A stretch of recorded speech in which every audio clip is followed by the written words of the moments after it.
The envelope did not look like money. It did not look like salvation or answers or the beginning of anything at all. It looked like everything else that arrived in Nora Weston's mailbox, slightly damp from the morning fog rolling in off Boston Harbor, carrying the dull weight of something she probably could not afford to deal with. She almost left it there. She had been running late for 3 days straight, surviving on gas station coffee and the kind of exhaustion that stops feeling like tiredness and starts feeling like a permanent condition of being alive. She had a client revision due by noon, a landlord who had stopped being polite about the rent, and exactly $412 in her checking account. She did not have time for mail. But the envelope was sealed with red wax. Not a sticker, not a stamp. Actual wax pressed with a circular seal, dark crimson against cream-colored linen paper. Nora stood on the front step of her South Boston walk-up in her coat and her work bag, and held the envelope in both hands and stared at it with the attention you give something that does not belong in your life. The return address read Thomas Aldrich, Attorney at Law, Brattleboro, Vermont. She did not know anyone in Vermont. She did not know anyone named Thomas Aldrich. She almost threw it away. She did not. Inside was a single folded document printed on heavy paper, formal and precise in the way that only lawyers and court summonses manage to be. The language was careful and exact. It informed Nora Weston, currently residing at the address on file, that she had been named the sole beneficiary in the last will and testament of one Rachel Carmichael, late of Wyndham County, Vermont, deceased at the age of 69. The estate in question comprised a 40-acre parcel of land, a 3-story Victorian farmhouse, all outbuildings and equipment on the property, and any remaining liquid assets held under the estate account. She was requested to present herself at the offices of Thomas Aldrich within 10 business days to discuss the terms of the transfer. Nora read it twice.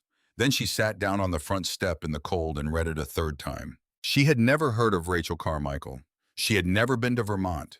She had no living relatives that she knew of.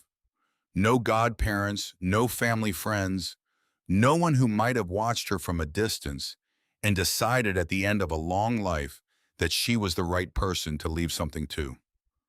Her parents had died in a car accident when she was 14.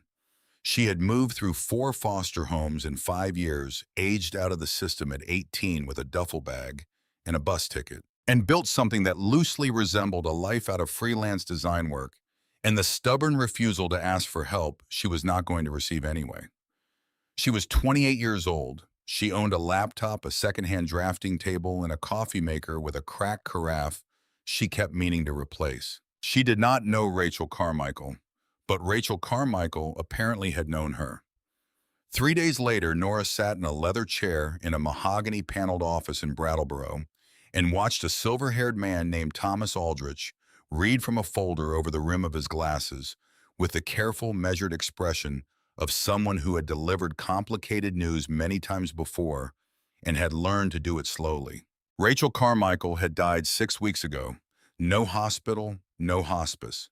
She had been found by a neighbor at the farmhouse, sitting in the chair at her roll-top desk in the study, as though she had simply decided she was finished and sat down to wait for it.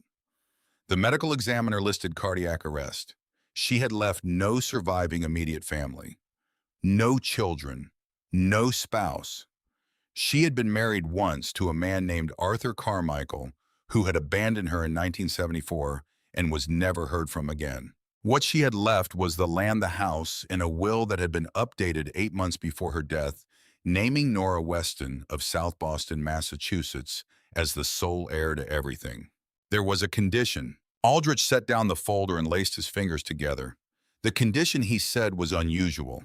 Before the deed could be legally transferred into Nora's name, and before she could take any action regarding the sale or development of the property, she was required to take up residence in the main farmhouse for 30 consecutive days.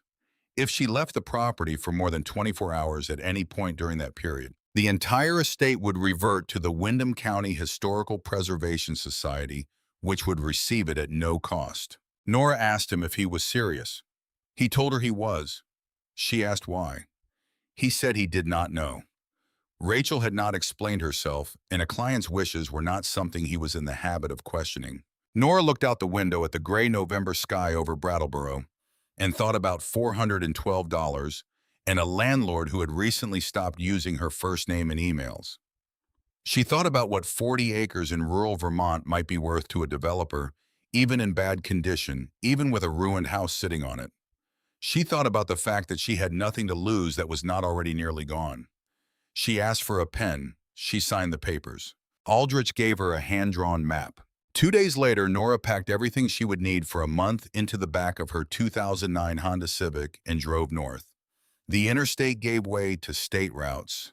State routes gave way to county roads, and county roads eventually gave way to something that barely qualified as a road at all, a single gravel lane that wound through dense, low-hanging forest and offered no cell signal and no reassurance that she had not taken a wrong turn 20 minutes ago.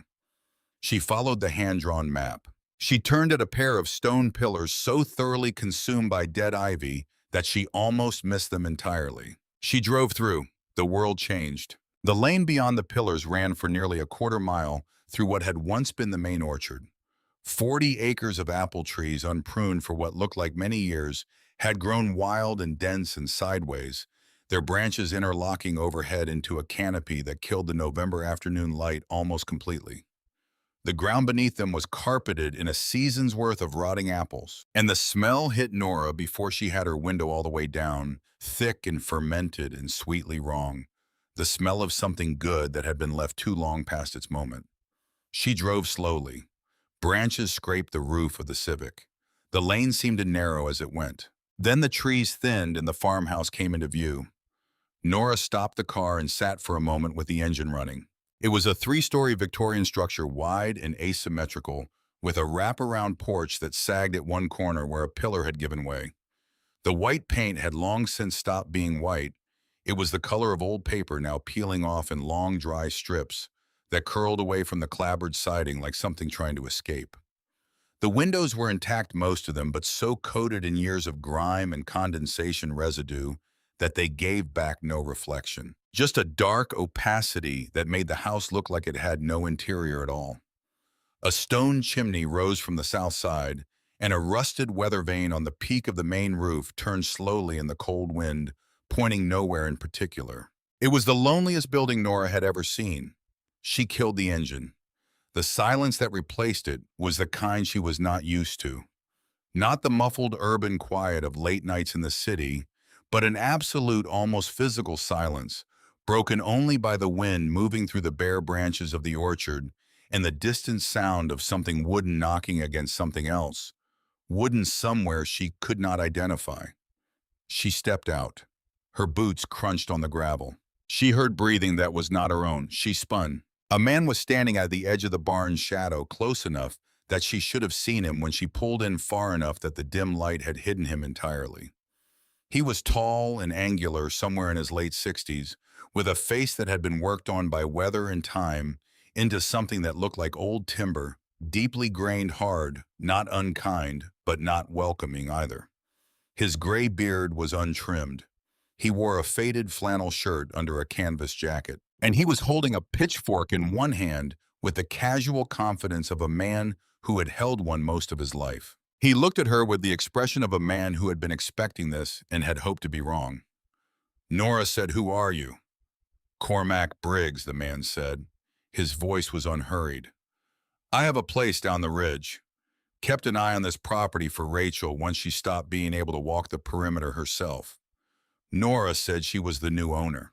Cormac Briggs looked at her the way a structural engineer looks at a wall that has been load-bearing for 50 years and has just been asked to hold something heavier.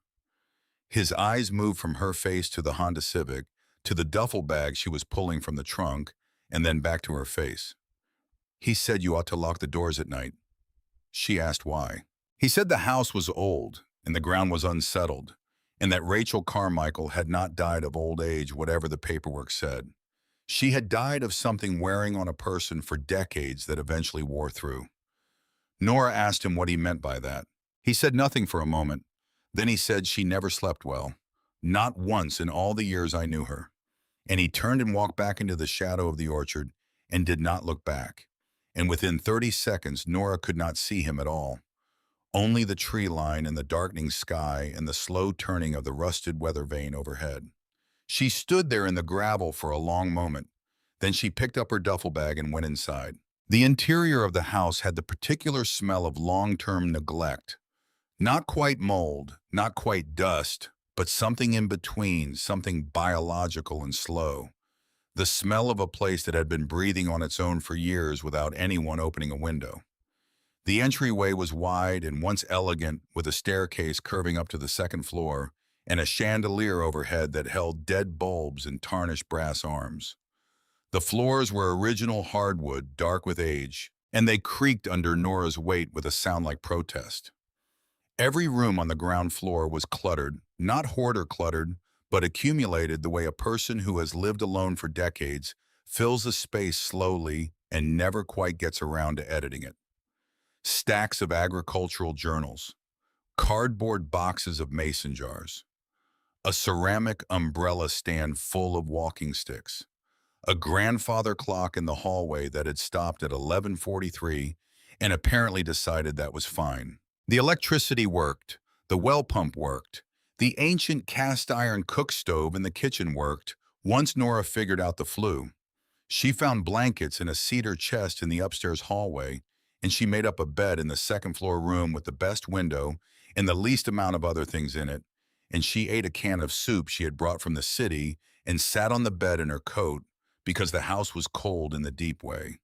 That old houses are cold, not from lack of heat exactly, but from the accumulated chill of the walls themselves, stones and plaster and old wood that had spent decades absorbing Vermont winters and never quite let them go. She told herself it was fine.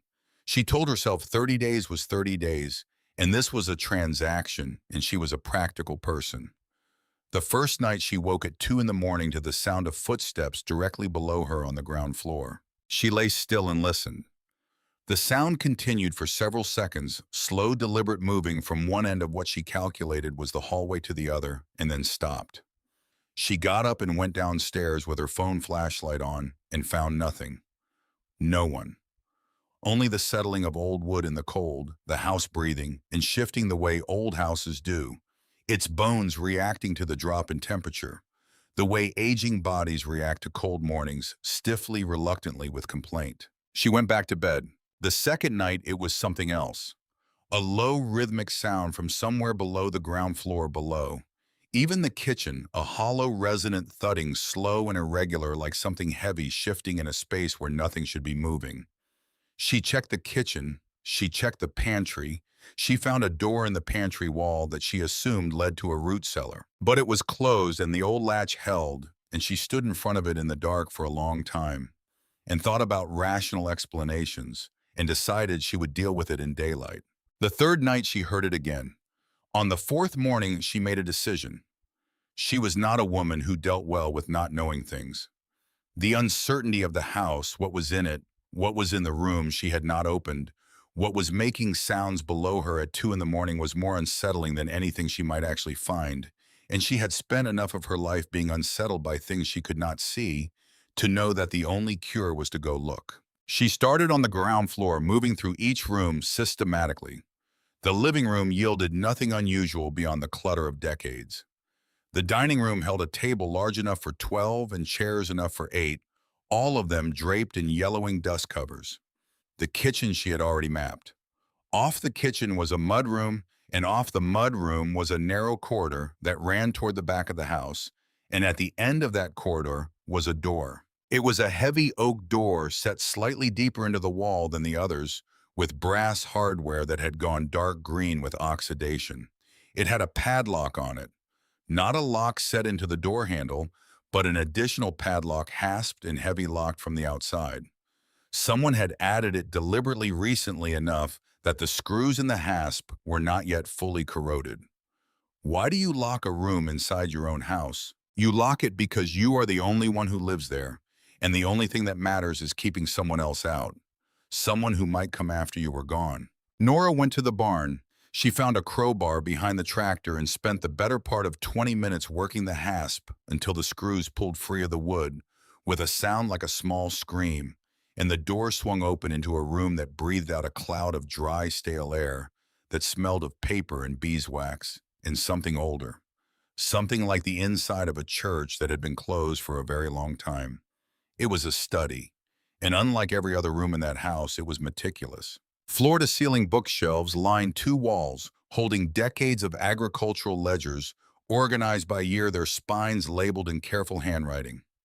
The floor here was swept clean. An oil lamp sat on a side table, dry but polished. And in the center of the room, positioned beneath a window that looked out over the south end of the orchard, sat a roll-top desk made of dark oak, old beautifully made, with carved joinery at the corners and a fitted tambour top that rolled up smoothly and silently on wooden slats, worn smooth by many years of use. Inside the desk, stacks of letters organized and bound with cotton string, an inkwell dried to a dark residue at the bottom, a magnifying glass with a bone handle, a small frame photograph turned face down on the writing surface. Nora picked up the photograph and turned it over. It showed two young women standing beneath the canopy of an apple tree in full bloom late spring. Sometime in the past, the image slightly overexposed in the way of photographs, taken without great skill on film that was probably not quite fresh. Both women were in their early 20s. Both were smiling. One of them had a smile that was deliberate, performed the smile of someone who knew she was being photographed and had decided what she wanted the photograph to say about her. The other one's smile was different. It was the smile of someone who did not think about how she looked when she was happy.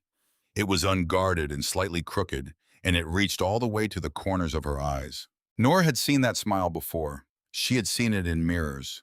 She had seen it in the one photograph she kept of her mother taken before Nora was born. She had seen it without ever knowing where it came from, on her own face, in the reflection of bus windows and laptop screens, in the darkened glass of storefronts she passed without stopping. Her hands were not steady when she turned the photograph over. On the back, written in dark ink and a careful looping cursive, Rachel and Evelyn, the day we buried the truth. 1974. Evelyn. Her grandmother's name was Evelyn. Evelyn Weston, born somewhere in New England that no one had ever specified dead before Nora's parents had even met, never spoken of in any detail by anyone Nora had ever asked. She was a person who existed only as an absence, a blank space in the family history that her parents had quietly agreed not to fill in. Nora had asked when she was young. She had been told that Evelyn was complicated, that she had left and not come back, that some people were like that. She had grown up learning not to ask. The woman in the photograph was 22 years old and standing in a Vermont apple orchard in 1974 and smiling like someone who had nothing to hide because the thing they were hiding had not happened yet. Nora sat down in the desk chair. She sat there for a long time. She did not hear the engine until it was already coming up the lane, a sound out of proportion to the landscape, too heavy and too fast for gravel, the kind of engine that announces itself because it has never needed to do otherwise. She went to the study window and looked out. A silver Mercedes SUV was bouncing hard up the rutted drive, moving with the aggressive confidence of a vehicle whose driver had decided the road's condition was someone else's problem. It stopped near the porch. The door opened. The man who got out was in his mid-40s, trim and straight-backed in a dark suit that was expensive enough to have no visible label and fitted enough to have been made for him specifically. His shoes were wrong for the gravel. He walked to the front door like he owned the ground under his feet, which Nora understood as she watched him was precisely what he believed. She met him at the door with the chain on. He introduced himself as Derek Hargrove. Rachel, he said, was his great-aunt, his grandfather's sister, and the land had been in the Carmichael family since the 1920s. He spoke with the smooth fluency of a man who has prepared his argument in advance and is used to people accepting it without question. He said that Rachel's mental state in her final years had been regrettably not what it should have been, that the will was being reviewed, that Nora's best option, practically speaking, was to save herself the trouble of a legal fight and take what was being offered. He opened the briefcase. $250,000 in banded hundreds organized into neat rows. Nora looked at it. She looked at it the way she had looked at the envelope 3 days ago, with the awareness that an amount of money capable of changing her life was being held in front of her, and the competing awareness that the person holding it was not doing so out of generosity. She asked him why he wanted the land. He said it was a family matter. She asked him again. Something moved behind his eyes, a tightening, a shift, like a door closing behind a face that had been momentarily left open. He leaned toward the gap in the chain door, and his voice dropped half a register, and he said, "You have no idea what's buried in this soil. Take the money and drive back to Boston before you end up like your grandmother." The chain was the only thing between them. Your grandmother. He had not asked her anything about herself. He had not asked where she was from, or how she knew Rachel, or what her family history was. He had arrived with a briefcase full of cash and the name of a woman that had been kept from Nora her entire life. And he had used it like a key quickly and without thinking. The way you use something you have held so long, it no longer occurs to you that someone else might not know you have it. Nora did not take the money. She told him to contact Thomas Aldrich. She closed the door. She stood with her back against it and listened to him knock twice more hard and then stop. She heard the gravel under his shoes. She heard the car door, the engine, the sound of tires pulling hard out onto the lane. She went to the window. His taillights disappeared into the tree line. She stood at the window for a long time after the sound of the engine had gone. The afternoon was failing, the light dropping out of the sky in the quick way it does in Vermont, in November color going before warmth, the orchard fading from gray to charcoal to near black as she watched. The weather vane on the roof turned slowly. Somewhere in the trees, something settled with a sound like a branch giving up on holding. Nora went back to the study. She picked up the photograph again. Rachel and Evelyn, the day we buried the truth, 1974. Her grandmother had been here, in this house, in this orchard. She had stood under these trees and smiled at a camera and written those words on the back of a photograph. And then she had run, and she had never come back, and she had never told anyone why, and she had died without explaining herself to a granddaughter she had never met. But Rachel had stayed.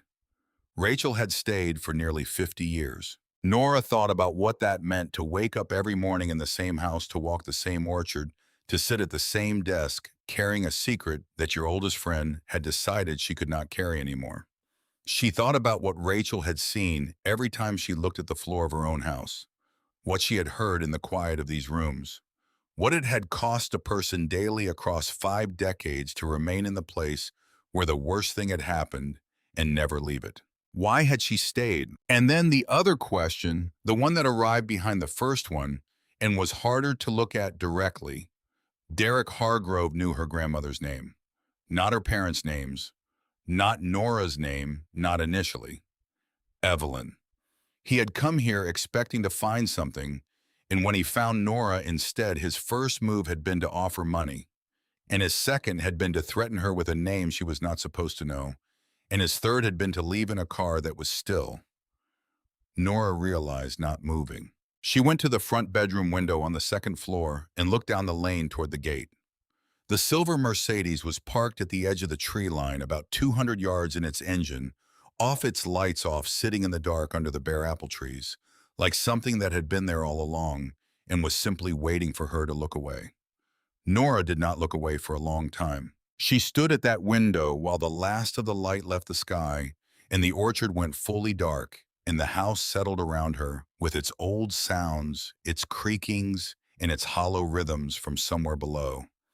And she held the photograph in both hands and looked at her grandmother's face and understood, in the way you understand things that are not yet fully formed, not with certainty, not with words yet, but with the certainty that the words were coming, that 30 days was not the real condition. The real condition was something Rachel had set in motion long before the will was written. Something that had been waiting down here in this house, in this ground, since 1974. And Derek Hargrove knew it. And now so did she. She did not sleep that night. Not because of the sounds, though. The sounds were there. Again, the hollow, rhythmic thudding from somewhere beneath the kitchen floor, slow and patient and utterly indifferent to whether anyone was listening. Not because of Derek Hargrove's car sitting in the dark at the edge of the tree line, though she checked the window 3 times before midnight and twice more after. She did not sleep because of the photograph. Because of 11 words written in looping cursive on the back of a piece of photographic paper that had been sitting in a locked room for nearly 50 years, waiting for someone with the right face to find it. She lay on her back in the cold second-floor bedroom and stared at the ceiling and thought about her grandmother, who had been a silence her entire life. Evelyn Weston, a name spoken rarely, and when spoken always briefly, always followed by a subject change, always accompanied by the careful stillness that adults put on when a child asks about something they have decided the child does not need to know. Nora had learned early that some questions did not have answers available to her, and she had filed Evelyn away in the category of things she would understand when she was older. And then her parents had died before she got older enough, and the question had died with them, or so she had believed. It had not died. It had come here. It had been sitting in a locked study in a farmhouse in Vermont, organized and preserved and waiting. By 5 in the morning, the quality of the dark outside the window had begun its almost imperceptible shift toward gray, and Nora had made a decision. She got up. She put on her coat over her clothes from the night before.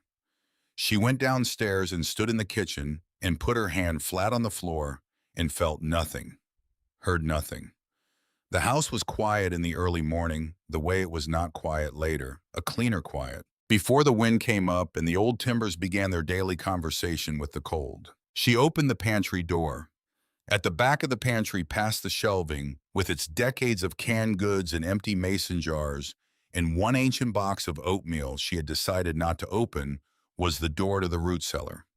She had stood in front of it 2 nights ago in the dark and chosen daylight. Now it was as close to daylight as she was going to get, and she was done waiting. The latch lifted easily. The stairs beyond were wooden and steep and descended into a cold that was several degrees below the cold of the kitchen, a dense earthen cold, the cold of ground that never fully warmed, not even in summer because it was too far down and too well insulated by the stone foundation around it. She went down carefully, one hand on the rough wooden rail, her phone flashlight cutting a narrow path through the dark. The cellar was large, larger than she had expected from the footprint of the house above it, which meant it extended somewhere beyond the kitchen walls, under the rear addition possibly, or out toward the old barn foundation on the south side. The floor was packed earth, slightly damp. The walls were dry-laid fieldstones, centuries old, the kind of construction that used no mortar at all. The stones fitted together by eye and by hand with a patience that modern construction had entirely abandoned. Wooden barrels lined the near walls, iron-banded, an enormous smelling of old vinegar, and the ghost of cider. She counted 14 of them, some with their lids intact, some open and empty, all of them massive enough that moving them would require either equipment or a very determined person with a great deal of time. She swept the flashlight across the far wall. There. It was subtle. If she had not been looking for something wrong, she would not have seen it. But she had spent the previous night lying awake constructing the question of what made sounds below a kitchen floor, and her eye had been trained by that question to find the answer. And the answer was this: the mortar between the field stones on the north wall was the wrong color. Not obviously, not dramatically, just slightly. A shade lighter, a tone grayer, like concrete mixed in a different decade from a different bag. The surrounding mortar was the color of old bone beige going to tan, worn smooth and dusty at the surface. The mortar in a roughly 10-foot section of the north wall was the color of pale ash, and where the old mortar had worn down at the stone edges over a century of temperature shifts, this section had not worn at all. It was still sharp at the joints, still crisp. It was not as old as the rest of the wall. In front of that section of wall, positioned with the naturalness of things that have been sitting in one place long enough to look like they belong, there were 6 of the largest iron-banded barrels, each one easily 200 pounds, each one positioned exactly where you would put something if you wanted it to stay in front of a wall for a long time without anyone asking why. Nora went back upstairs. She found the crowbar she had used on the study door still leaning against the mudroom wall where she had left it. She brought it downstairs, She set the phone against a barrel with the light aimed at the wall so her hands would be free, and then she began. It took the better part of an hour to move the barrels. She could not lift them, her back would not allow it, and her body weight was not sufficient to shift them cleanly. She had to rock them, tipping each one onto its edge, and rolling it inch by inch, the iron hoops grinding against the packed earth with a sound like distant thunder. Her shoulders ached. Her hands blistered on the rough iron. She moved one barrel, then rested, moved the next, did not stop. The thing about growing up without a safety net is that you learn very early that stopping is a decision that has consequences, and she had made that calculation at 14 years old and had not unlearned it since. When the last barrel had been rolled aside and the full section of north wall was exposed, she stood back and looked at it. Then she tapped it with the crowbar handle. She moved left, tapped, solid stone. She moved right, tapped, solid stone. She moved back to the center of the lighter section 2 feet from where she had started and tapped. The sound was different, not the dense closed sound of solid field stone 2 feet thick, backed by Vermont earth. Something shorter, thinner, a sound with space behind it, hollow. Nora fit the flat blade of the crowbar into the joint between two stones near the center of the section and leaned her weight into it. The mortar resisted. It was not old, but it had cured hard, and whoever had applied it had not been careless. She repositioned, leaned again, heard something crack deep and small like the first split in ice. She worked the bar along the joint top to bottom, then across the horizontal, chipping and prying. The mortar coming away in chunks that were not stone and not earth, but some composite of false material designed to look like what surrounded it. The whole section was not stone at all. It was a false front wood and wire mesh and plaster painted and textured to match the fieldstone foundation, close enough to fool anyone who was not looking for it, not close enough to fool the crowbar. It gave way in pieces. First a crack, then a section, then with a sound like something that had been held closed for a very long time. Finally exhaling, the entire false front collapsed inward, breaking apart as it fell, filling the cellar with a cloud of plaster dust and the smell of something old and enclosed and absolutely dry. The smell of a sealed space that had been breathing its own air in the dark for decades. Nora covered her mouth with her sleeve and waited for the dust to settle. Then she picked up her phone and pointed the light through the opening she had made. The light traveled further than it should have, further than any root cellar extended, further than the foundation of the house could logically account for. Beyond the broken false wall was a room, not an earthen space, not a natural void in the ground, but a constructed room with poured concrete walls and a concrete floor and a low ceiling reinforced with rusted iron rebar that had been set deliberately carefully by someone who knew exactly what they were building and why. It was cold inside in a way that went beyond temperature, the cold of a space that had never been meant to be inhabited, only to hold. She stepped through. The room was perhaps 20 feet deep and 15 wide. Along the left wall, stacked in rows that reached chest height, were canvas duffel bags, olive green military surplus style, the kind of bags that had been common in the 1970s and were now found mostly in antique stores and estate sales. Many of them had deteriorated badly, the canvas rotting through and splitting along the seams, and where they had split, their contents had spilled onto the concrete floor in neat, compressed stacks that Nora's flashlight caught and identified with a jolt that moved through her chest before her mind had fully processed what she was seeing. Currency, banded $100 bills, many of them damp, damaged, and discolored but still intact, still legible, still undeniably money. Dozens of stacks. She could not count them from where she stood. Beneath the canvas of the bags that had not yet fully deteriorated, the shapes were wrong for paper. Harder, heavier, the unmistakable rectangular solidity of bullion. Silver bars and gold, she would learn later. All of it from a single event. All of it moved here in the fall of 1974 and never moved again. She stood in the center of the room and turned slowly, and the flashlight beam crossed the far right corner, and she stopped turning. The thing in the corner had been a man. What remained was seated against the wall with a particular collapse of something that had once held itself upright and had eventually, through the slow, patient work of decades, given up the pretense. The skeleton was dressed. This was the detail that arrived first before the chain, before the iron ring bolted into the concrete behind it, before anything else dressed in what had once been a suit. Polyester in a pattern that had been fashionable in the early 1970s, now moth-eaten and disintegrated in patches clinging to the bones beneath it, in the way that fabric clings when there is nothing else left to cling to. The skull was tilted slightly forward, as though the thing it had once been had died looking at its own hands. A length of heavy chain connected a steel cuff around the left wrist to an iron ring that had been bolted directly into the concrete of the wall. The bolt was industrial, the kind set with a hammer drill, and an anchor, the kind that does not come loose.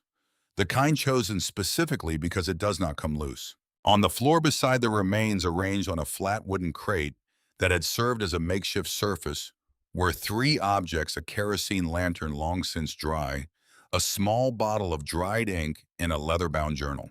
Nora did not move for a long time. She stood in the cold, sealed dark of that room and looked at what 50 years looked like when they accumulated in a sealed space, and she felt the weight of it.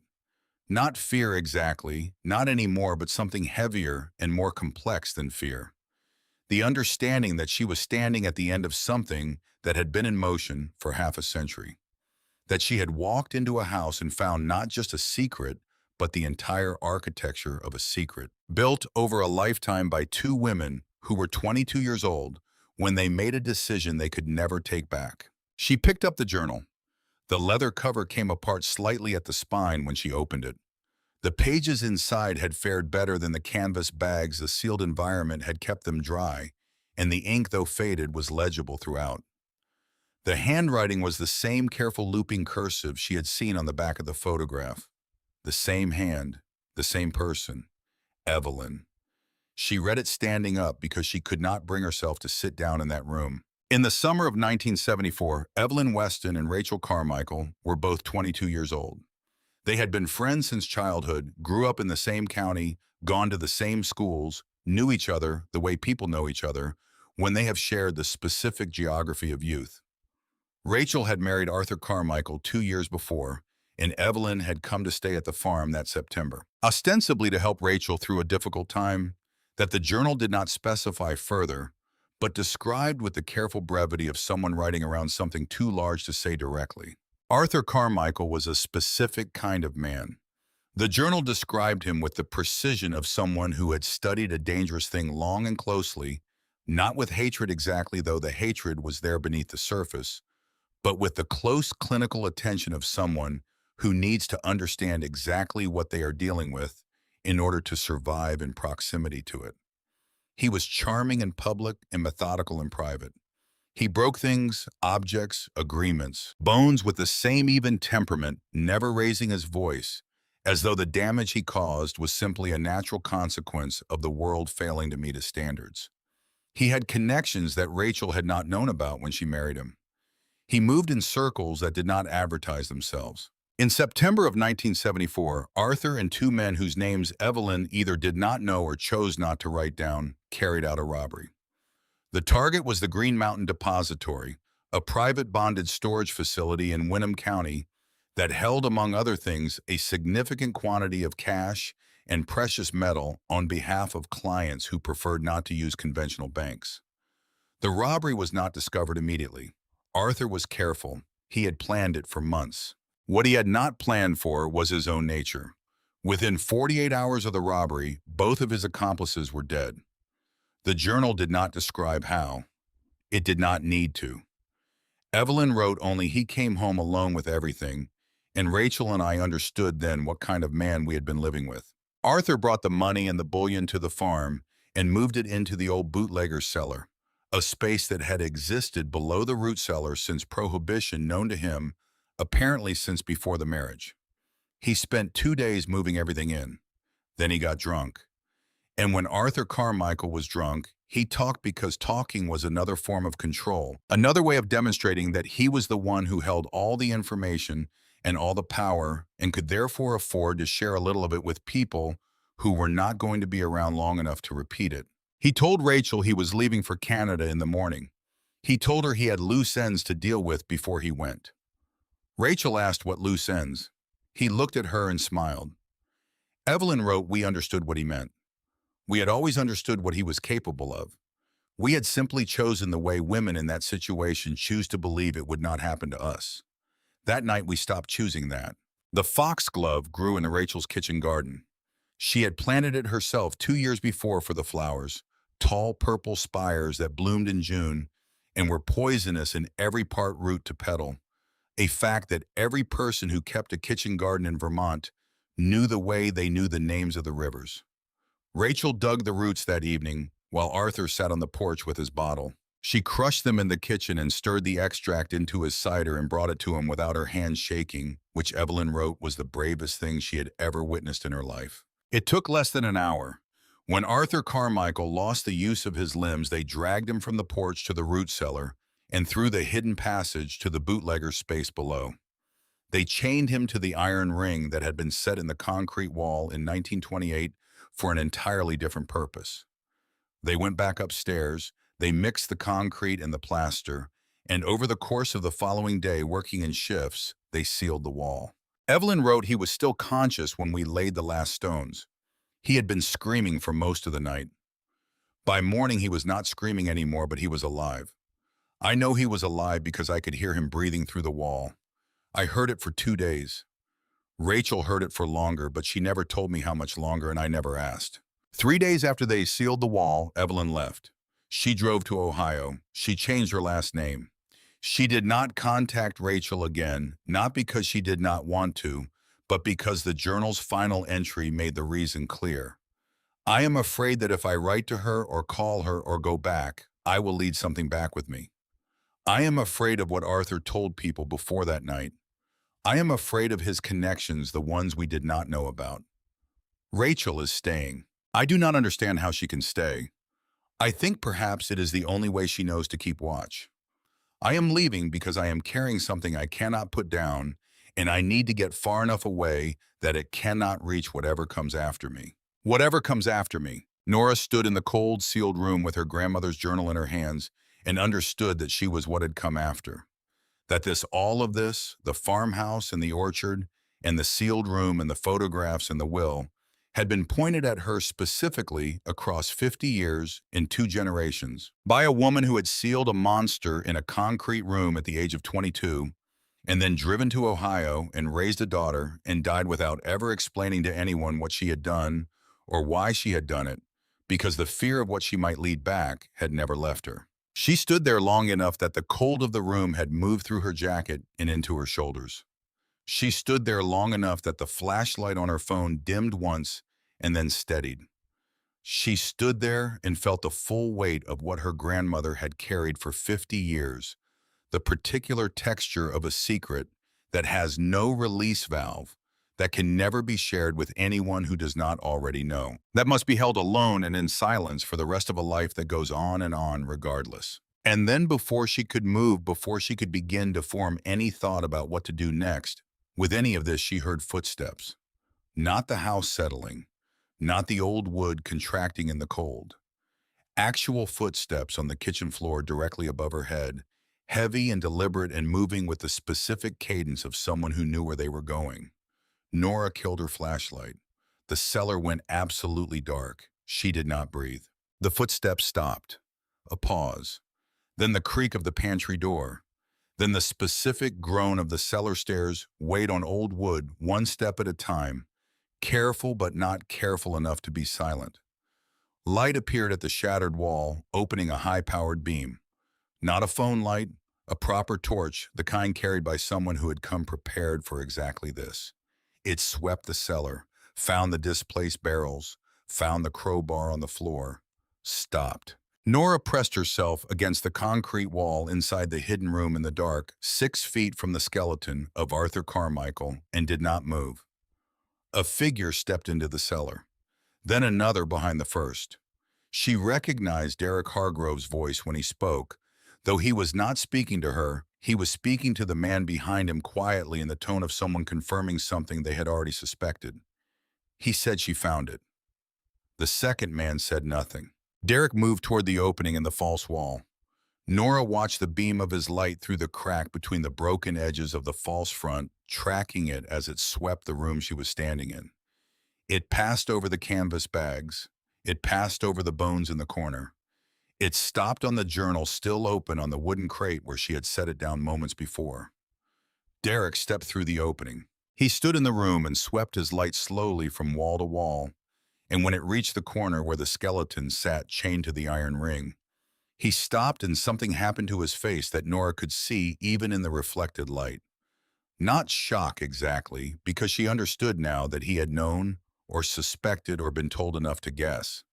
What happened to his face was closer to satisfaction. The expression of a man who has been told a story for years and has finally seen the physical evidence that the story was true. "Arthur Carmichael," he said quietly to no one in particular. Then he turned. His flashlight beam found Nora standing against the far wall.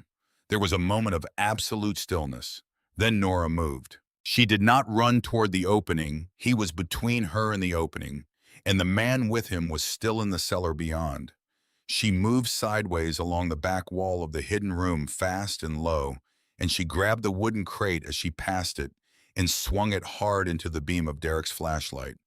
The crate connected with his forearm, and the flashlight spun out of his grip and hit the concrete floor and went dark. The room was black. She ran for the opening. She heard Derek behind her, heard him hit something, heard him swear. She hit the broken edge of the false wall with her shoulder and felt it tear at her jacket, and she pushed through into the cellar, and the second man's flashlight swung toward her, and she was already moving, already past him, because he was not expecting her to come through the wall at that angle and speed, and she had a half-second advantage that she spent entirely on the stairs. She took them three at a time. She hit the pantry door with both hands, and it swung open, and she was in the kitchen running. And behind her, she heard the cellar stairs groaning under heavier weight moving fast. She went through the mudroom, through the back door which she had left unlocked that morning for no reason except that she had been thinking about something else. A piece of luck so small and so critical that she felt it in her throat. She hit the back steps, and the cold November air of the Vermont orchard came at her like a wall, and she ran into it. The orchard was completely dark. No moon cloud cover had moved in during the afternoon, and the sky was a uniform dark gray that offered no differentiation between itself and the tree line. Nora had her phone in her jacket pocket, but knew before she reached for it that there was no signal here. She had tested it every day, and signal in this valley required being on the second floor with the window open. And she was in an apple orchard in the middle of the night with two men coming through the door behind her. She stopped running and stood still between two rows of trees and listened. Behind her, the back door of the farmhouse opened. Flashlight beams cut across the orchard, two of them sweeping wide. Derek's voice, "She's out back. Spread out." Nora pressed herself up against the trunk of the nearest tree. The bark was rough and cold through her jacket. She controlled her breathing slow and slower out the discipline she had learned in the years when the only thing she could control was herself. She listened to the flashlight beams moving through the trees, listened to the footsteps on the rotting apple carpet, and she thought. She had spent 4 days on this property. She had walked the perimeter twice on the first day, not out of any strategic intention, but because she was a person who learned spaces by moving through them, and she had been alone and restless, and the house had felt too close. She knew the orchard's layout.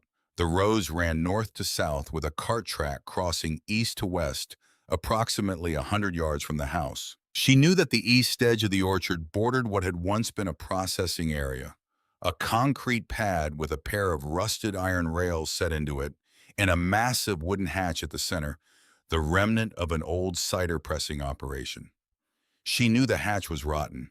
She knew it because on the second morning she had stepped near it and felt the wood give under her foot, and Cormac Briggs had appeared from somewhere to her left and said without preamble, "Don't walk near the press pit." The planks are 30 years past holding a person. She had not walked near it since. She counted rows in her head. 1, 2, 3. Moving east, keeping low. Moving on the rotting apple carpet that was soft enough to muffle footsteps when she was careful. 4, 5. The flashlight beams were behind her and to her left, moving in the wrong direction. Derek was calling out to her in a voice that had abandoned its boardroom precision and gone somewhere rawer and far less controlled. She did not listen to the words. She listened to the direction. She found the cart track and turned east and moved faster.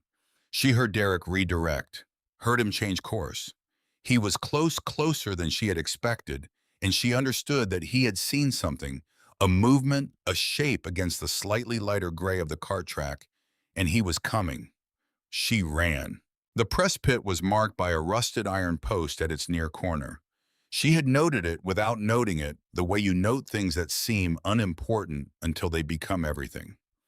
She found the post with her hand in the dark, gripped it, stopped her momentum with a jerk that nearly pulled her off her feet, and she stepped to the left of it and pressed against the nearest tree trunk and went completely still. Derek came through the trees 30 feet behind her.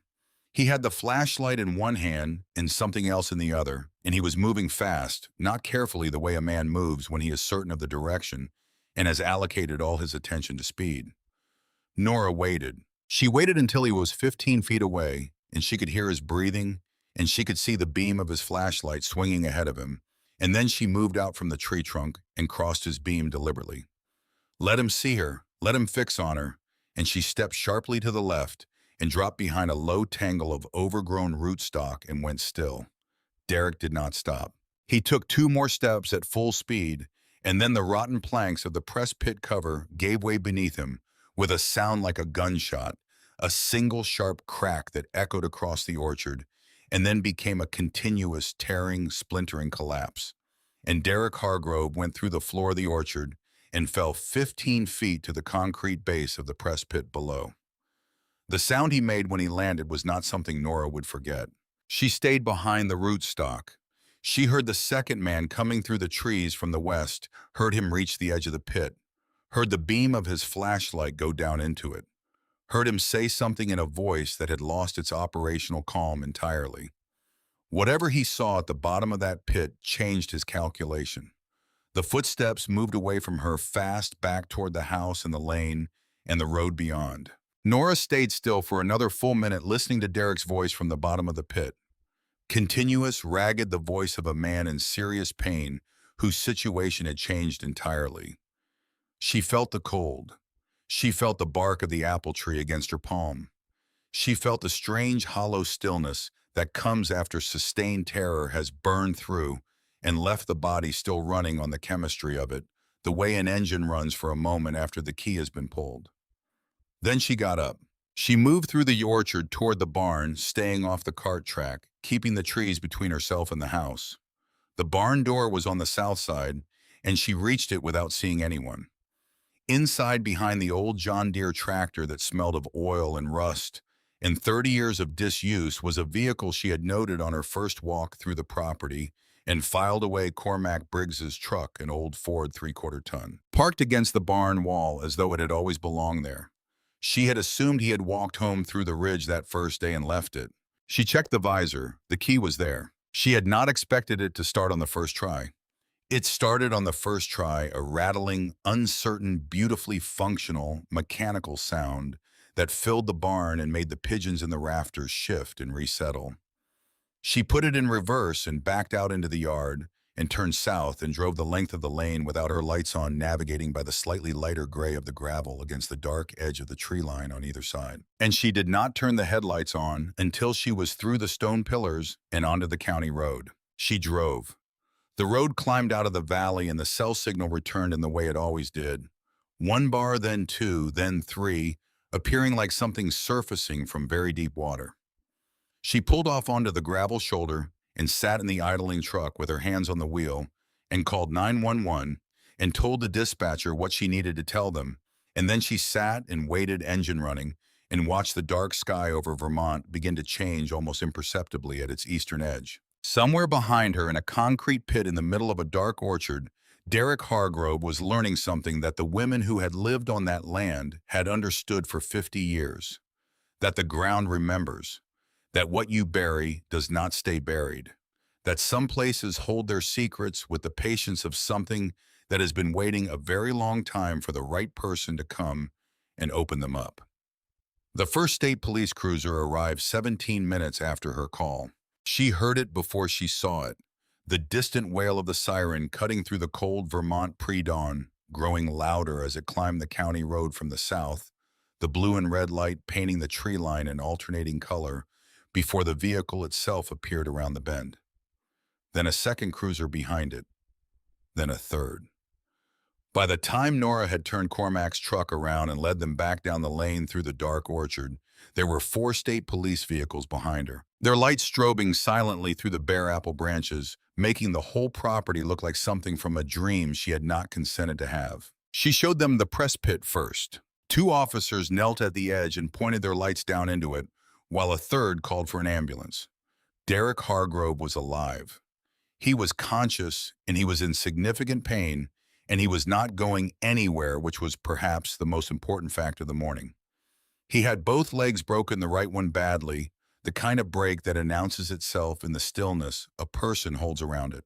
He looked up into the flashlight beams from the bottom of the concrete pit with an expression that had shed every layer of the boardroom, entirely leaving something much simpler and much less composed underneath. He did not speak when he saw Nora standing at the edge.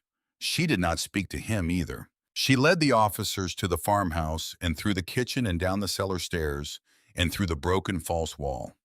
She stood at the entrance to the hidden room and let them go in with their lights and watched their faces change as the beam of each flashlight found the canvas bags, found the bullion shapes beneath the rotted fabric, found the stacked and banded currency on the concrete floor, found finally the corner where Arthur Carmichael had been sitting chained to an iron ring since the autumn of 1974.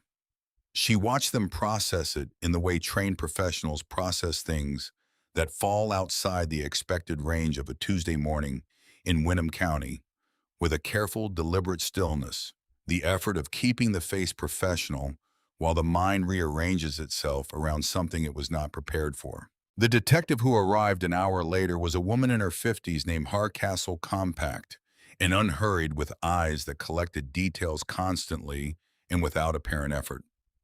She sat across from Nora at the kitchen table and listened without interrupting while Nora told her everything. The letter from Aldrich, the 30-day condition, the photograph in the desk, Derek's visit and his briefcase, and the 11 words he had said about her grandmother, the sounds from below the kitchen floor, the false wall, the journal. Nora gave her the journal. Hardcastle held it by the edges and read the first several pages without expression, and then set it in an evidence bag without comment. And Nora understood that the journal was no longer hers, that it had become part of something larger than her grandmother's private account of a private terror. And she felt the loss of it as a physical thing, a small, clean ache in her sternum, because it was the only document in existence that contained her grandmother's voice. She told herself she would get it back eventually. She was not entirely sure she believed that, but she told herself anyway. By 8 in the morning, the Carmichael orchard had been transformed into something that bore no relationship to the place Nora had driven into 4 days ago. State police vehicles lined the lane. A forensic team worked the cellar. 2 agents from the FBI field office in Burlington arrived before 9, presenting credentials with the efficiency of people who had been briefed in a car on the way over and were still organizing their understanding of the situation. The press pit had been rigged with a mechanical lift to bring Derek out without worsening the fractures, and the ambulance crew worked with calm precision at the edge of the orchard, while a state police officer stood nearby with a clipboard. Nora sat on the porch steps and drank coffee she had made in the cast-iron kitchen, while the organized chaos of a major crime scene assembled itself around her. And she thought about what it meant that all of this had been here under this ground, under this house, all of her life, while she had been growing up in the foster system in Boston, knowing nothing, not even the right questions to ask. Cormac Briggs arrived at 9:30. She heard his boots on the gravel before she saw him, that same unhurried, deliberate step she had heard at the edge of the barn on her first afternoon. He came around the side of the house from the direction of the orchard, not from the lane, which meant he had come through the ridge on foot, the way he apparently always moved through this landscape as though roads were a courtesy he extended to other people. He was wearing the same canvas jacket. He looked at the police vehicles and the forensic team, and the general organized disruption of a scene he had been keeping undisturbed for decades, and his face held an expression that Nora could not fully read. Not surprised because she did not think Cormac Briggs was easily surprised, but something more complex than that. A reckoning of some kind. The face of a man watching something he had long expected finally arrive. He sat down on the porch step beside her without being invited and without asking. He said, "Is he alive?" She said, "Which one?" He looked at her. She said, "Derek has 2 broken legs. He's on his way to the hospital under police custody." She paused. "Your shoulder." He looked at his left shoulder as though noticing it for the first time. His jacket was dark there, darker than the canvas should have been, and stiff in the way that fabric goes stiff when something wet is dried into it. He said it was not as bad as it looked. She said it looked like a gunshot wound. He said it was a gunshot wound, but not a bad one, which he acknowledged was a relative distinction, but maintained was a meaningful one nonetheless. She stood up and went inside and came back with the first aid kit she had found in the bathroom cabinet on day 2, and she sat beside him and worked on his shoulder while he held himself still, with the patience of a man who has learned to accept necessary discomforts without commentary, and neither of them spoke for a while. Then Nora said, "You knew about the wall. You knew what was behind it." He said, "Yes." She said, "Since 1974. He said, "Yes." She looked at the side of his face. He was looking out at the orchard, at the bare branches and the rotting fruit carpet and the forensic team moving at the far end of the lane. He did not look at her while he spoke, and she understood that this was not evasion, but the specific mode of a man who tells true things more easily when he is not being directly watched. He told her what he had told her in the cellar the night before, but slower now and with more around it. He had been 21 years old in 1974, a deputy sheriff in Winham County for less than a year, the youngest person in the department, and still carrying the self-consciousness of someone who has been given authority before he is entirely certain what to do with it. When Rachel Carmichael called the department to report that her husband had packed a bag and driven away in the night, he had been the one dispatched to take the report. He had walked through the farmhouse. He had walked through the cellar. He had seen the mortar that was not yet fully cured pale and damp at the joints with the particular sheen of something recently applied. He had known what it meant. He had also known Rachel Carmichael for 3 years by that point. He had known her through the close, unavoidable intimacy of a small county in a small state where everyone's business eventually becomes visible to everyone else, whether they intend it to be or not. He had known about Arthur. Not the robbery that he had not known, but the other things, the things that left marks. The things that a woman in 1974 in a rural Vermont county had no official mechanism for addressing and very little unofficial mechanism either, because the mechanisms that existed were mostly controlled by men who had grown up alongside men like Arthur and had decided consciously or not that a man's household was his own concern. He had written the report. Arthur Carmichael abandoned his wife and property whereabouts unknown, believed to have left the state. He had filed it. He had driven back to the department and sat at his desk for the rest of that shift and the shift after it, and then he had gone home and thought about it for 3 days, and then he had walked into the sheriff's office and put his badge on the desk and resigned without explanation. He had bought the cabin on the ridge 6 months later. He had told himself it was because he liked the land. He had told himself that for a while. Nora tied off the bandage and sat back. She asked him if Rachel had known he was there. All those years, 50 years of him living on the ridge and watching the property. He was quiet for a moment. Then he said, "I don't know. I never asked her. We spoke occasionally. I'd come by to help with things on the property when she couldn't manage alone. We never discussed it directly. It was possible she knew and chose not to say. It was possible she had simply accepted my presence the way a person accepts what has always been there and has never caused harm." He paused. He said, "I think she was lonelier than she ever let anyone see. I think staying here was the only form of control she had left after that night, and she held on to it for 50 years, and when she finally decided to let go of it, she chose the person she chose." He looked at Nora then directly for the first time since he had sat down. "She was very specific about you. She had been specific about you for years. Nora asked what that meant. He said Rachel wasn't a woman who did things without a reason. She knew about Evelyn's daughter. She knew about you. She'd known for a long time. She was waiting until she was sure. Nora asked what she was waiting to be sure of. Cormac looked back at the orchard. He said, I suppose you'd have to ask her. But she's not here to ask. The FBI's involvement complicated the legal situation in ways that took months to untangle.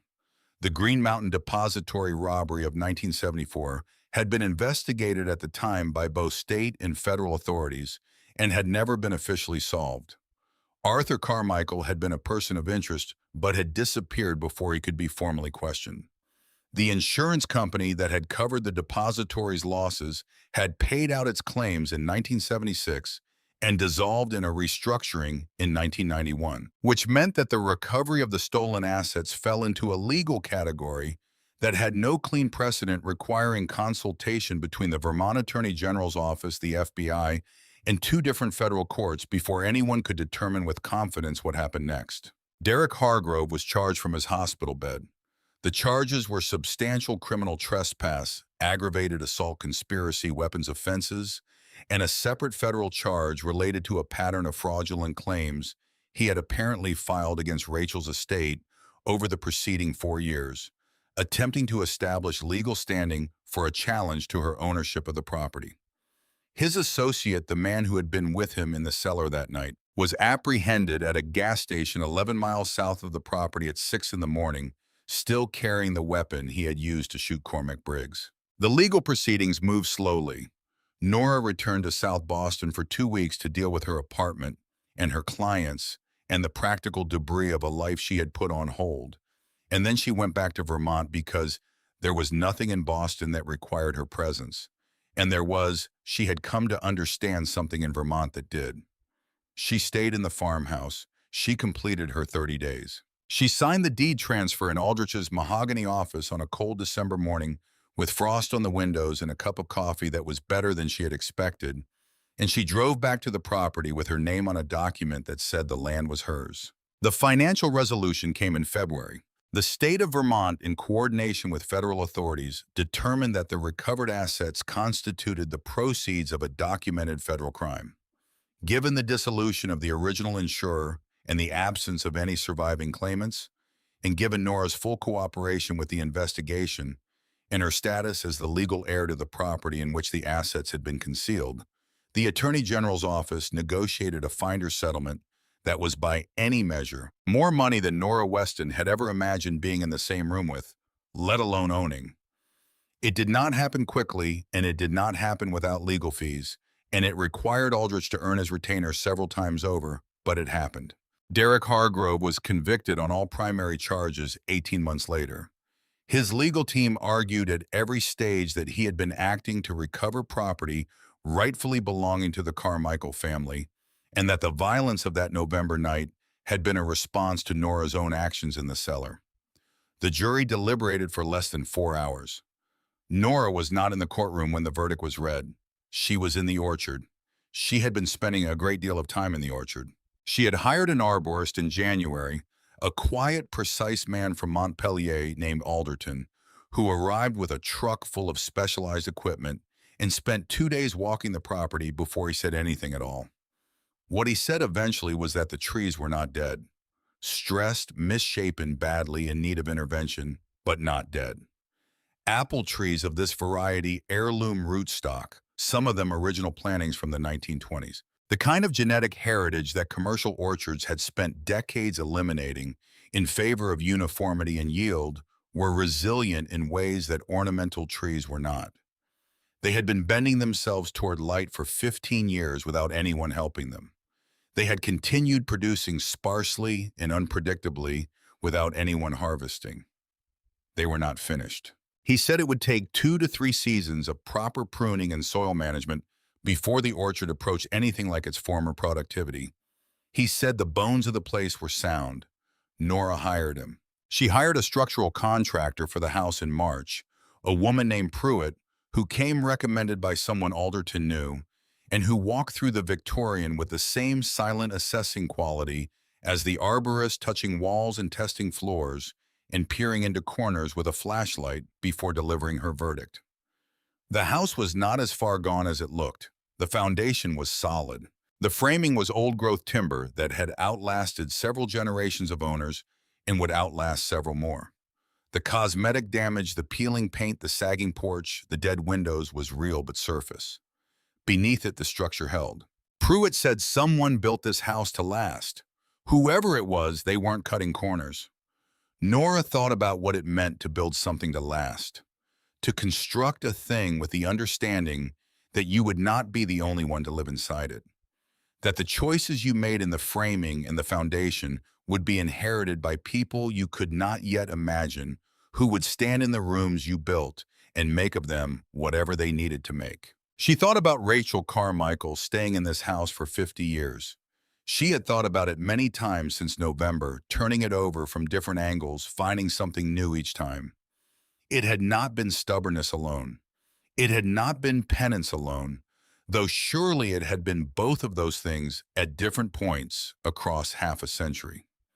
What she understood now in the slow accumulation of days on this property was that Rachel had stayed because the secret required a keeper, and she was the keeper, and she had accepted that designation the way you accept a role that cost you enormously and that you would not trade, because the alternative was to leave the thing unguarded, and the thing could not be left unguarded.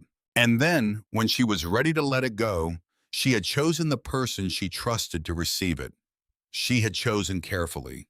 She had waited until she was sure. Nora understood this more fully on the afternoon in late March, when she was clearing out the last of the accumulated decades from the study, boxing Rachel's agricultural ledgers for the County Historical Archive, which had expressed genuine interest in them, stacking the bound letters for Aldrich to catalog. Working through the room with the systematic attention she had always brought to spaces that needed organizing, and she moved the large oval mirror that hung on the south wall to check the plaster behind it for water damage. Behind the mirror, fixed to the plaster with a single piece of old tape that had gone brown and brittle with age, was an envelope.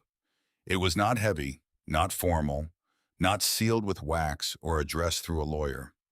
It was a standard white envelope, the kind available at any post office in any town in America, and on the front, in handwriting that Nora recognized now with the intimacy of someone who had spent hours reading it in a cold, sealed room underground, were two words: for Nora. She sat down in the desk chair, the same chair she had sat in on the fourth day holding the photograph of Rachel and Evelyn. The light through the study window was the long, thin light of a late March afternoon, pale and honest, the kind of light that shows everything without flattering anything. She held the envelope in both hands for a moment and did not open it immediately, because she understood without knowing how she understood that this was the last thing, and she wanted to be still when she received it. Then she opened it. The letter was 3 pages written front and back on the same unlined paper Rachel had apparently used for everything practical, unadorned, the paper of a person who did not distinguish between the important and the routine, because she had come to understand that the distinction was mostly artificial. The handwriting was the same careful cursive as the notation on the photograph, but slower here, more deliberate. The hand of someone writing something they have composed many times in their mind before finally setting it down on paper. Rachel wrote that she had wanted to contact Evelyn for 50 years and had not, and that the reason was not what people might assume. It was not guilt, though guilt was present. It was not shame, though shame had also been present for a long time before she made a separate peace with it.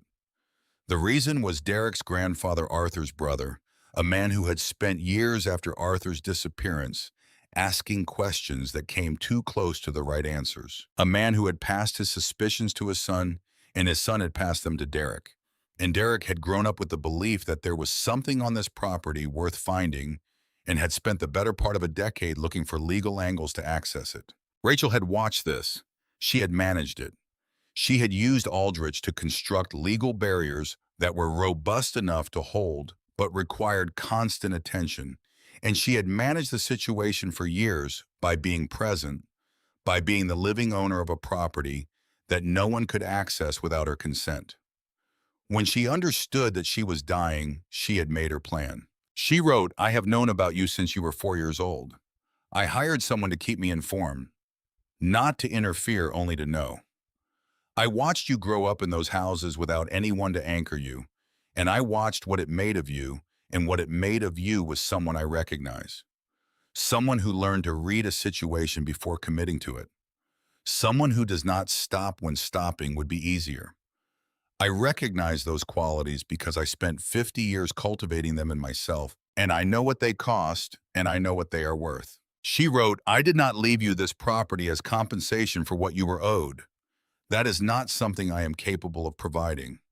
I left it to you because you are the only person I could identify who would understand what it means to stay somewhere difficult, because leaving would be the wrong thing to do. I needed someone who would not run. She wrote, I want you to know that Evelyn was the bravest person I ever knew. I want you to know that what we did in that cellar was not something I am sorry for. I have examined it from every angle available to a person over 50 years of examination, and I am not sorry. I am sorry that Evelyn spent her life running from it when she did not need to.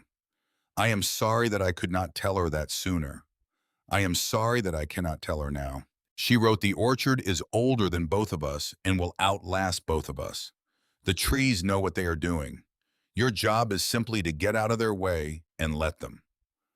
Then after a small space on the page, she wrote the final paragraph. She wrote, I chose you because for 28 years no one took care of you and you are still standing. That was all I needed to know. Take care of the trees.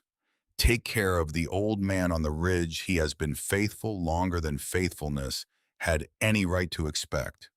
And take care of yourself, Nora. You have earned it. It was signed simply Rachel. Nora sat in the study for a long time after she finished reading. The light through the window shifted as the afternoon moved the pale March sun, tracking its low arc toward the tree line to the west.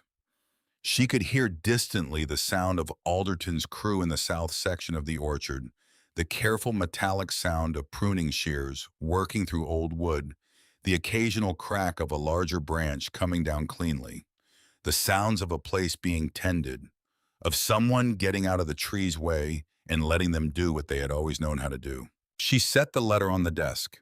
She thought about what Rachel had written, I needed someone who would not run. She understood now that staying had not been penance. It had been a form of faith. Faith that the right person existed. Faith that she was coming. 50 years of it, patient and unannounced, the way the trees had kept growing without anyone tending them incrementally, stubbornly, in the direction of whatever light was available. She sat with all of that for a while longer.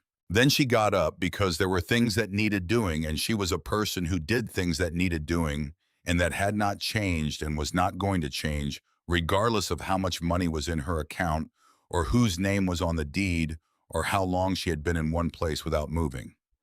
She went to the kitchen and made coffee and stood at the window that looked out over the south orchard and watched the pruning crew work through the gnarled upper branches of the old heirloom trees. Cormac Briggs was there. He was not pruning. His shoulder was still healing, and Pruitt had told him with the flat authority of someone who did not expect to repeat herself that he was not to do anything that involved lifting his left arm above his head for another 6 weeks. He was standing at the edge of the crew's work area with a coffee of his own, watching, occasionally saying something to Alderton that involved pointing at a particular tree with his free hand. His canvas jacket was the same one he always wore. His gray beard was still untrimmed. He looked exactly like what he was, a man who had spent 50 years on a ridge at the edge of this property and had finally been given permission to come a little closer. Nora had told him 3 months ago that the guest house was his if he wanted it. She had told him it was not charity, and it was not pity, and she was not interested in his objections, and she had walked away before he could make any, because she had found that walking away before Cormac could object was generally the most effective approach with him. He had moved in the following week without further discussion. He had repaired the guest house gutters within 48 hours of arrival, apparently on the grounds that they needed doing, and he had the tools, and there was no reason to wait for anyone's permission to do a thing that was obviously necessary. She was not entirely sure what to call what he was to her. Not family exactly, the word was too loaded and too specific, and she had spent too many years being careful with it. Not quite a neighbor anymore, not after what they had been through together in the dark of that orchard. Something without a clean category. Something that had been growing slowly in the space between them since November, with the same patient, unglamorous persistence as the apple trees incrementally, without announcement in the direction of light. She brought him a coffee. He took it without surprise, as though he had been expecting her to appear at that moment on that particular patch of ground which she had come to understand was simply how Cormac Briggs moved through the world, expecting the things that mattered and not making a production of their arrival. They stood together at the edge of the pruning crew's work and watched Alderton's team move through the trees. The sound of it was rhythmic and clean, the shears finding their cut, the branches falling, the careful human work of removing what had grown wrong in order to give space to what needed to grow. The late March air smelled of cut wood and cold soil, and underneath both the very faint beginning of something else, something green and mineral and forward-leaning, the smell of ground that is in the process of waking up. Nora had grown up in the city. She had grown up without a yard, without trees, without any regular access to growing things.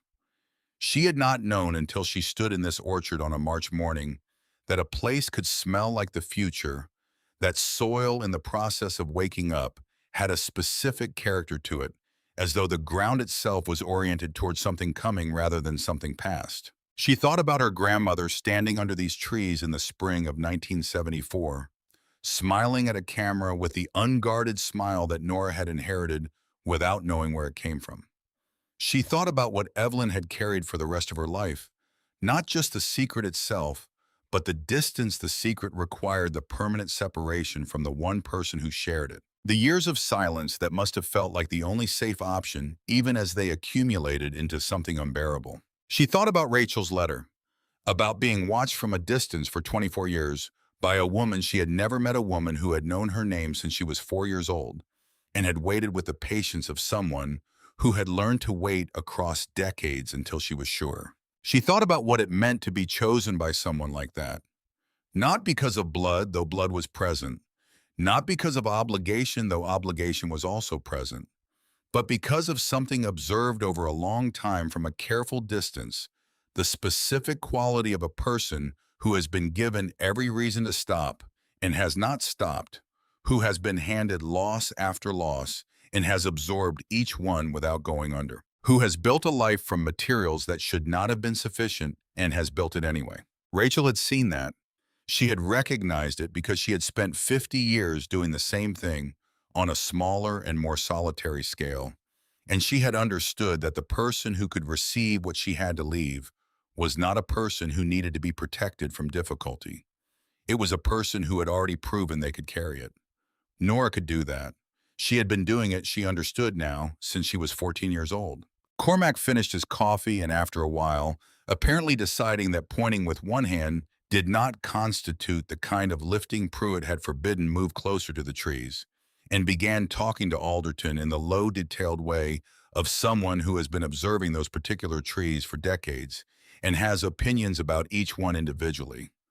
Nora watched him for a while. The old man and the arborist stood together under the bare canopy and looked up into the branching architecture of a tree that had been growing in the soil since before either of them was born. And whatever Cormac was saying, Alderton was listening to it with the attention of someone receiving information that could not be found in any textbook. Some things can only be learned by staying in one place long enough. Nora went back inside. She had ledgers to catalog and structural estimates to review and a call with Aldrich's office at 4 o'clock. She had things to do. She sat down at the roll-top desk in the study, Rachel's desk, her desk now, and opened the first of the agricultural ledgers dated 1931 and began to read. The handwriting was different from Rachel's. Older, more formal, the script of a generation that had been taught penmanship as a serious subject and had taken it seriously. Someone had been recording the orchard's output for 90 years. Bushels per variety per season, press dates, grafting notes, soil observations, weather records, the small patient data of a working farm accumulated across decades by people who understood that the point of recording something was not to remember it yourself, but to hand it forward to whoever came next. She turned a page. The afternoon light moved across the study floor in the slow way that afternoon light moves in late March, crossing the floorboards in a long diagonal that shifted imperceptibly as the minutes passed. Outside, she could hear the pruning crew working through the final row of the south section, the sound of their shears steady and unhurried. She could hear Cormac's voice occasionally low and carrying, and Alderton's response, and then a silence that meant they were both looking at something and thinking. She turned another page. The ledger for 1931 recorded a good year's strong yields across most varieties, a late frost in April that had taken some of the early blossoms, but not enough to damage the overall harvest, a pressing season that had run from mid-September through the first week of November. The handwriting noted the weather on pressing days with the precision of someone who understood that weather was not background information, but central fact. The annotations were careful and unsentimental. They recorded what had happened without editorializing about what it meant, trusting that the meaning would be apparent to whoever read it next. Nora sat at the desk of a woman she had never met in a house she had been chosen to inherit on 40 acres of land that had been waiting for her since before she was born. And she read the recorded history of an orchard that had outlasted everyone who had ever tended it. And she understood for the first time in her life what it felt like to be somewhere that she was supposed to be. Not because it was comfortable, not because it was easy, not because it had come to her without cost or complication or the kind of darkness that takes a long time to fully see, but because it was hers, because someone had held it for her across 50 years of silence and kept it intact and passed it forward with the faith that she would know what to do with it. Because the trees outside were still standing and still growing and would go on standing and growing long after she was gone, if she did her part, if she stayed and tended and paid attention and did not stop when stopping would have been easier. She turned another page. Outside, the pruning crew finished the south section and began moving their equipment toward the east rows, their voices carrying briefly across the yard and then fading. The late afternoon light in the study went from pale gold to something closer to amber, the specific quality of light that arrives in the last 30 minutes before it drops below the tree line entirely, when everything it touches looks briefly like it is being seen for the first time. Nora turned another page and kept reading. The orchard was not finished. The house was not finished. The work of understanding what had happened here and what it meant and what she owed to it and what it owed to her was not finished and would not be finished for a long time yet, perhaps ever, because some things do not resolve into clean conclusions, but instead continue to unfold across seasons and years in ways that cannot be anticipated in advance. But she was here. She had not run. And outside in the last of the March light, the old heirloom trees gave up their dead wood branch by branch to Alderton's careful shears, and the ground beneath them, which had held its secrets for 50 years, with the patience of something that believes in what it is waiting for, breathed in the cold, clear air of a Vermont late afternoon, and began without drama and without announcement to prepare itself for spring.